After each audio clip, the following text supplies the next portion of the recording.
E um triângulo? Como é que você pode classificar um triângulo? Pode ser em relação aos seus lados ou em relação aos seus ângulos.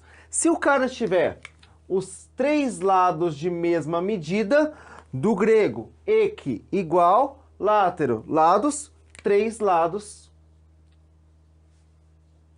de mesma medida. Ou a gente chama de três lados congruentes. Isósceles. Sabe na química, quando você vê aquele lance de isótopo, isóbaro, isótono, esse prefixo iso significa dois iguais, dois com a mesma característica, dois lados de mesma medida.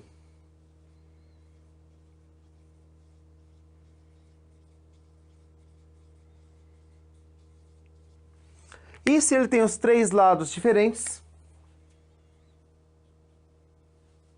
ele é chamado de escaleno. Por quê? Faço a menor ideia.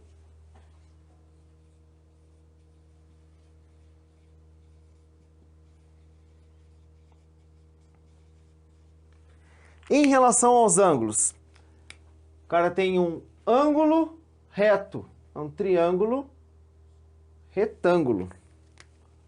Um ângulo de 90 graus. Se todos os ângulos forem menores que 90,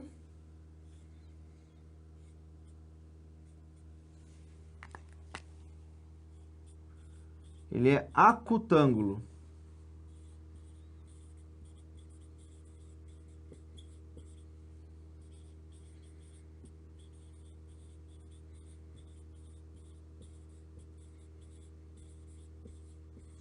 E se tiver um ângulo maior do que 90,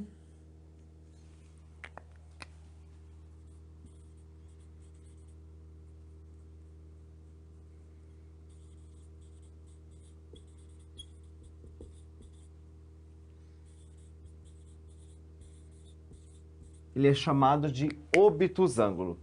Não tem jeito de um triângulo ter dois ângulos retos. É impossível. Lembra que a gente falou que a soma é 180? Dois ângulos de 90 não vai rolar. Dois ângulos maiores que 90? Também não tem como. Beleza? Congruência. O que são coisas congruentes? São coisas que têm as mesmas medidas. Então, dois triângulos são chamados de congruentes quando eles têm exatamente as mesmas medidas. O lado AC tem a mesma medida que o lado DF. O lado AB tem a mesma medida do lado DE. E o lado BC tem a mesma medida que o EF. Além disso, os ângulos também devem ter as mesmas medidas. O ângulo A tem que ser igual ao ângulo D, o ângulo B tem que ser igual ao ângulo E e o ângulo C tem que ser igual ao ângulo F. Mas, Juan, para verificar se dois triângulos são congruentes, eu tenho que fazer todas essas verificações? Não precisa. Então, por isso, nós temos aqui 5 casos. Um deles é um caso à parte, mas 4 casos que valem para quaisquer triângulos congruentes. Primeiro caso. Lado, lado, lado. Como assim? Se você tiver um lado de um triângulo igual ao lado de outro triângulo, um segundo lado do triângulo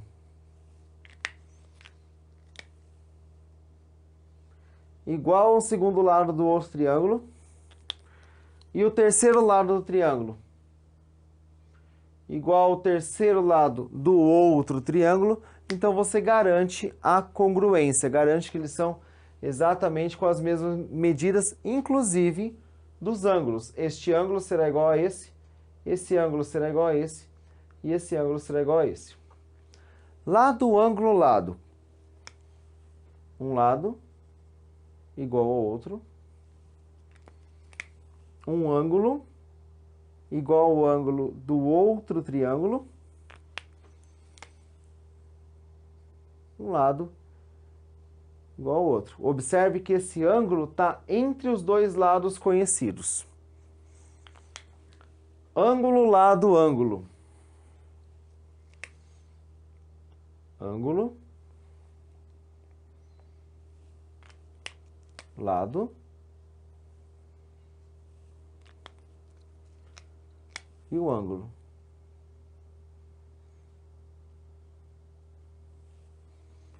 Lado, ângulo e ângulo oposto. Um lado, um ângulo, do ladinho aqui, e o ângulo oposto a esse lado.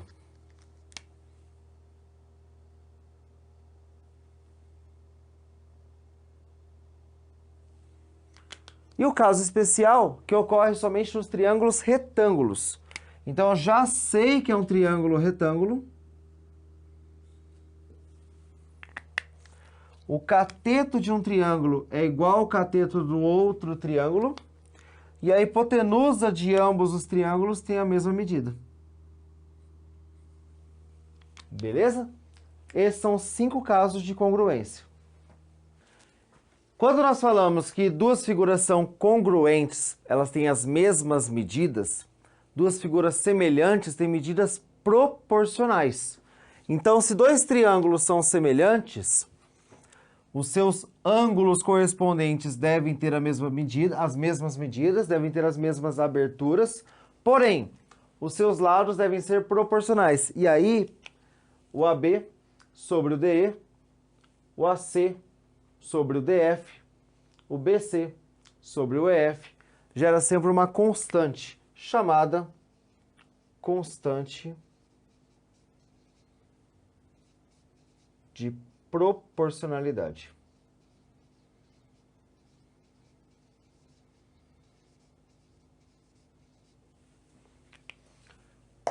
Usando a semelhança de triângulos, nós chegamos a um ponto muito útil, que são as relações métricas no triângulo retângulo.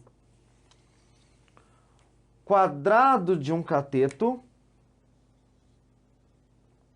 é o produto da hipotenusa pela projeção ortogonal desse cateto. O que é essa projeção ortogonal? Seria uma sombra do cateto.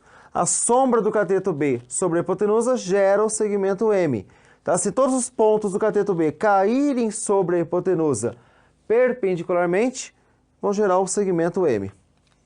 Do mesmo modo, C quadrado é A vezes N.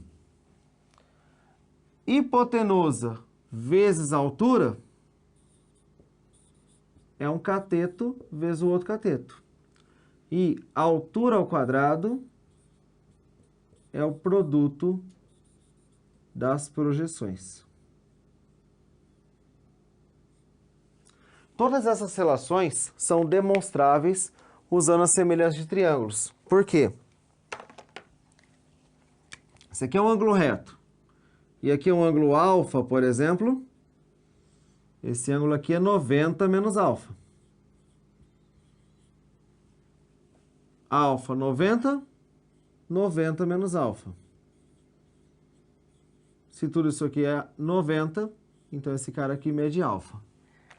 Então, o triângulo grandão é semelhante a esse triângulo médio, que é semelhante ao triângulo pequenininho.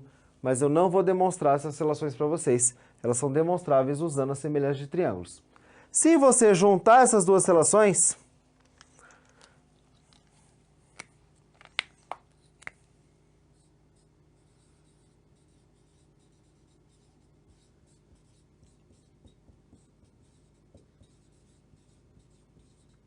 você vai chegar na relação mais famosa dos triângulos retângulos, que é o Teorema de Pitágoras, que diz que o quadrado da hipotenusa é igual à soma dos quadrados dos catetos. Beleza?